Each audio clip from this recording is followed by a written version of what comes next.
Hello दोस्तों, मेरा नाम मनोज कुमार। आज इस वीडियो में जानेंगे एक बिस्सा में कितने बरगद होते हैं।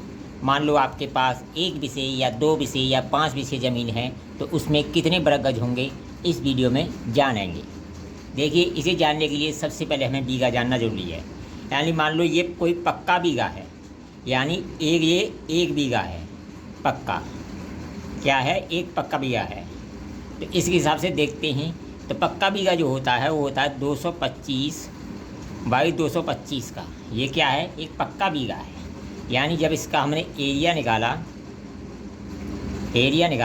तो एरिया बराबर होता है, आप जानते हो, लंबाई गुणा चौड़ाई। तो ये आ जाएगा 225 इंटू 225 बराबर 27,225 फीट स्क्वायर। ये क्या आ गया? हमारा एक पक्के बीघे का एरिया है। यानी इसी पक्के बीघे में 20 बिस्सा होता है। यानी इसके 20 भाग कर लें इस तरह, तो ये क्या बन जाएगा? एक बिस्सा बन जाएगा।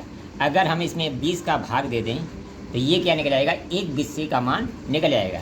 तो ये आएगा 1361.25 फीट स्क्वायर। ठीक है, तो ये हो गया पक्के बिस्से का।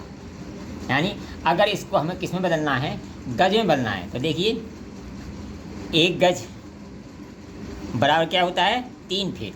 लेकिन जब वर्ग गज का मान निकालेंगे तो इसका स्क्वायर हो जाएगा, तो ये बन जाएगा 9।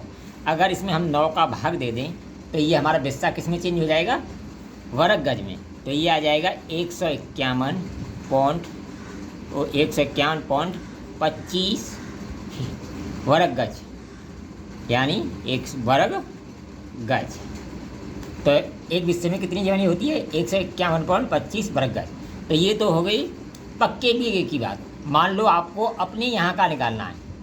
तो जैसे देखिए, यूपी में जो बीघा है वो कितने का है? 27,000 का है। इसमें मैं अगर भाग दे दूँ कितने का? 20 का, तो वहाँ का जो बिस्सा है वो निकल जाएगा 1350 का। 1350 का। अगर इसमें मैं 9 का भाग करके मैं वहाँ का निकाल सकता हूँ। मान लो आपके यहाँ कोई कच्चा बीघा है, ठीक है, तो उसमें 20 का भाग कीजिए।